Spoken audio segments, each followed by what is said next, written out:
Bagaimana hukumnya buang angin ketika sedang dalam wudhu? Dia sedang berwudhu.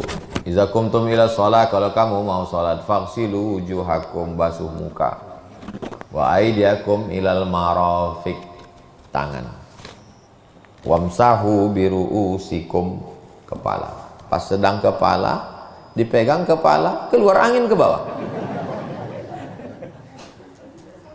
Apakah cukup diulang di kepala itu aja, atau mengulang balik dari pangkal? Ulang balik dari pangkal. Karena wudhu ini sepaket. Ulang balik dari awal. Di mana niat? Wudhu itu niat. Kalau sholat niatnya itu dua mazhab. Mazhab yang pertama, mazhab Syafi'i, di dalam takbir. Aku sholat subuh 2 rakaat jadi makmum fardu karena Allah. Allahu Akbar. Makanya orang mazhab Syafi'i panjang takbirnya karena niatnya di dalam takbir. Kalau mazhab Hanafi, Hambali, Maliki niatnya sebelum takbir. Pasangnya dulu niat, habis itu baru dia takbir. Takbirnya pendek aja. Allahu Akbar. Kapan kawan ini berniat? Niatnya sebelum takbir. Antum berniat sebelum takbir atau dalam takbir? Kalau saya dalam takbir. Saya pakai mazhab Syafi'i. Kalau wudhu niatnya waktu bismillah. Bismillah. Menuangkan air bismillah, di situlah letak niat. Nawaitu raf'al hadasil asghari listibahatis salati fardu alayya lillahi ta'ala. Itu bukan niat. Itu melafazkan niat di lidah untuk menguatkan hati. Waktu dituangkan air itu ke tangan di awal, bismillahirrahmanirrahim, disitulah pasang niatnya. Ulang balik karena batal tadi di jalan. Jelas? Pertanyaan ini simple, tapi kalau tak jelas, batal wudhu, tak sah sembahyang. Dan biasanya memang orang terkentut itu pas mau berwudhu, sebelum itu tak mau dia. Kenapa begitu? Bisa jadi kerja setan, bisa jadi memang mindset di kepala kita itu memerintah, otak itu memerintahkan keluar kau angin, keluar kau angin, keluar kau angin.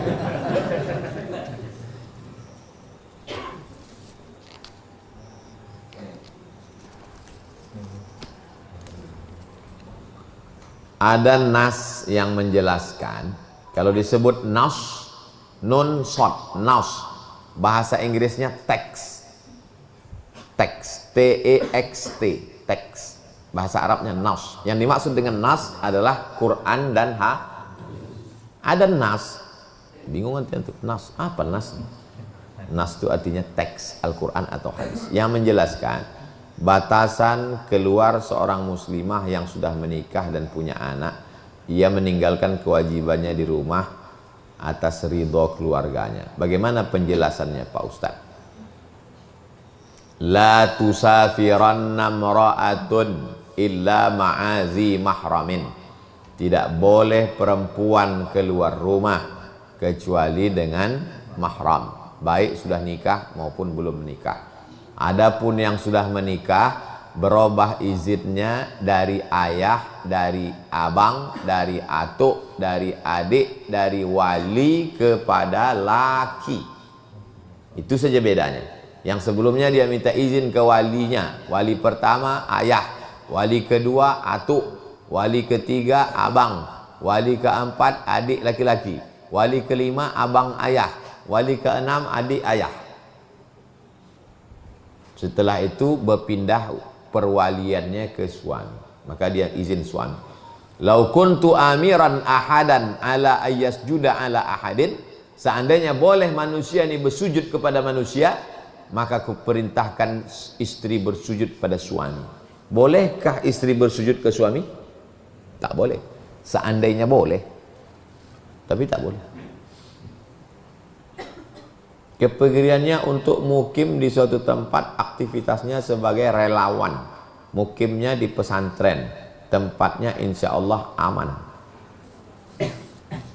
Istrinya mau jadi relawan di tempat bencana alam. Nanti di sana kami tinggal di pesantren bang, insya Allah aman.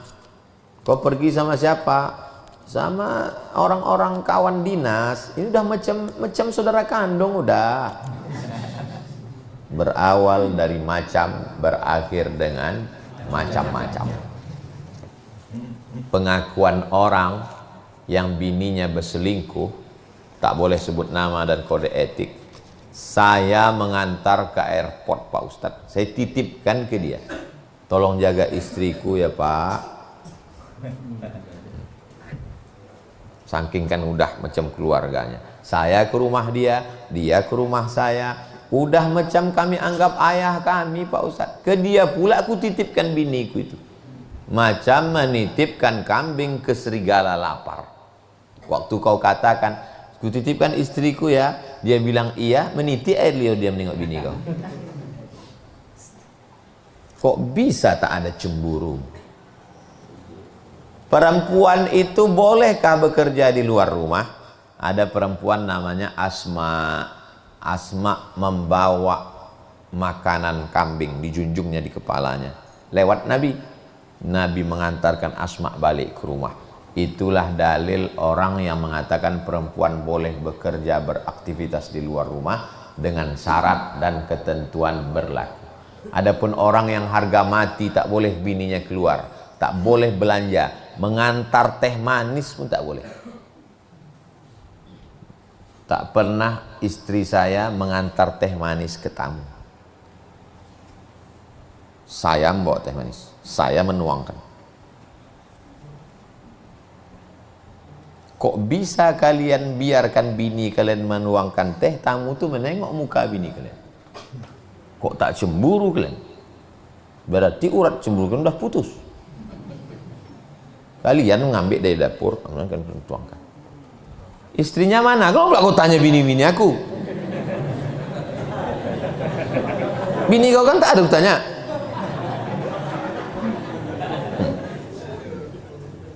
Bisa pula kalian pajang bini di ruang tamu. Pergi kalian ke rumah saya, tak ada gambar bini.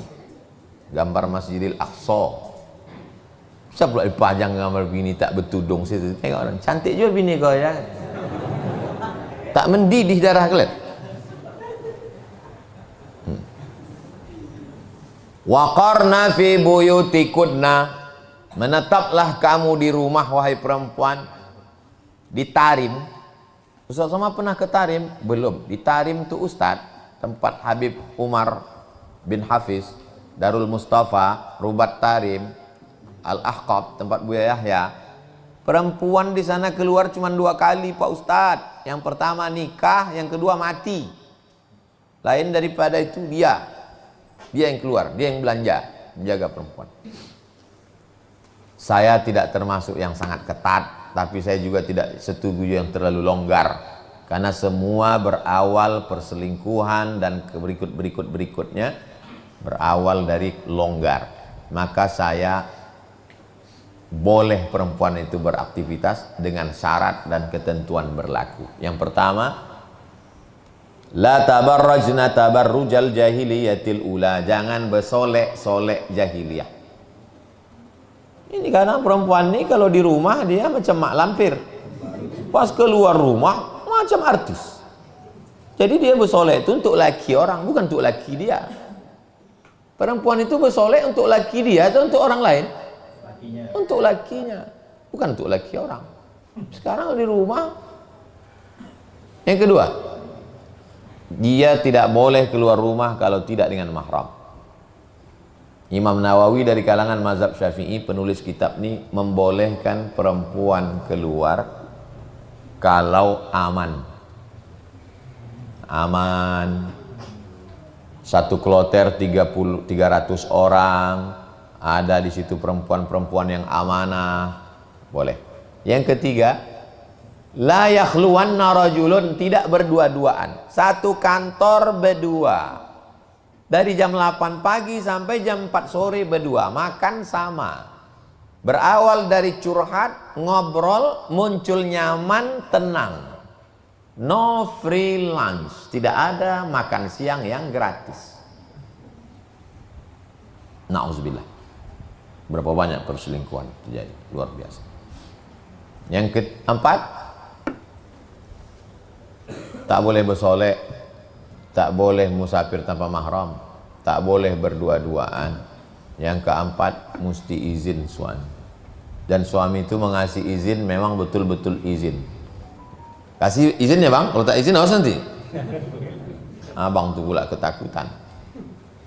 Nama abang tuh takwa, takut istri tua. Nauzubillah. Jadi kalau cukup syarat. Yang kelima, tidak meninggalkan kewajibannya sebagai seorang istri. Untuk suami sudah, untuk rumah sudah, anak-anak sudah. Bang, ekonomi kita ini sulit, izinkan aku sebentar ada urusan, tapi tetap kujaga kehormatan ini untuk membantu kita supaya jangan sampai kita terlilit utang.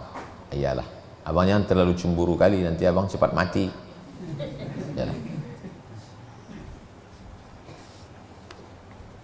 Jika suami istri berhubungan, setelah itu dia berwudu dan mandi. Berwudu dan mandi wajib pagi hari. Kalau dia sanggup, dia mandi malam. Kalau dia tak sanggup mandi malam karena mati lampu, karena listrik tak jalan, karena air tak ada, dia berwudu saja sebelum tidur. Besok sebelum azan subuh baru dia mandi. Yang paling afdol mandi supaya badannya waktu tidur itu bersih. Kalau tak sanggup, tak dingin dan sebab lainnya, maka dia berwudu saja. Wudu pun tak bisa, maka tayamum. Tayamum tak bisa, bekerja kok bisa. Nah. Jelas? Jika suami istri berhubungan, tiba-tiba istrinya menstruasi,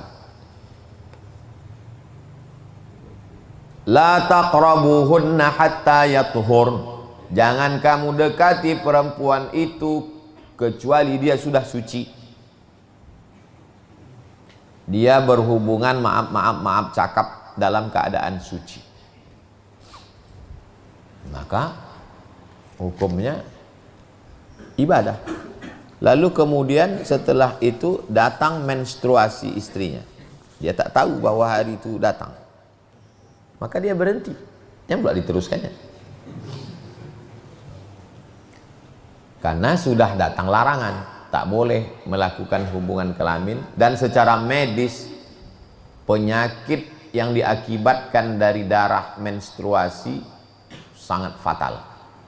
Saya tak bicara medis. Nanti kalau saya bicarakan medis ini, dokter pun terheran-heran. Begitulah hebatnya ajaran agama Islam. Tak boleh berhubungan. Saya tak tahan 7 hari Pak Ustadz. Menunggukan 7 hari naik ke ubun-ubun. Itulah maka disyariatkan namanya emergency door.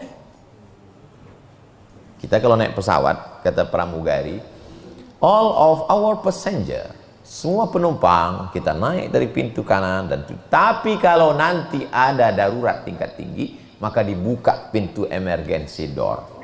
Poligami. Dia kecepatannya 300 tenaga kuda. Tak sanggup. Jangankan menengok perempuan, mendengar suara bencong pun bernafsu ya. Kata ada solusi lain. Maka dosen kami dulu, bininya meminangkan dia. Bininya itu meminangkan. Tapi tidak semua perempuan siap. Tak semua perempuan. Jadi perempuan di Indonesia dijaga oleh kompilasi hukum Islam. Laki-laki tidak bisa menikah lagi tanpa surat persetujuan dari suami, dari istri pertama yang dibubuhkan tanda tangan dengan matre 10.000, yang dulu 6.000 udah naik sekarang, yang mengikut harga bensin. Nah, makanya ibu sebelum tidur malam yakinkan di dekat tempat tidur itu tidak ada pena, kertas dan matre. Mana tahu kita sedang mengigau dipakai abang tuh. Kejahatan terjadi bukan karena ada niat dari pelakunya, tapi juga karena ada kesempatan. Waspadalah. Perempuan yang sanggup, tapi kalau dia tidak sanggup, perempuan punya hak, namanya khuluk. Setuju aja deh, nanti adik cepat masuk surga tanpa hisab. Banyak cara lain. Kata ibu itu mengamuk. Kau pikir kau aja yang ngaji? Kau pun ngaji cuman bab itu aja, yang lain kau pun tak tahu. Kau bodoh-bodoh ya, aku racun kau nanti gitu. Aku siap dimadu kalau kau mau diracun gitu.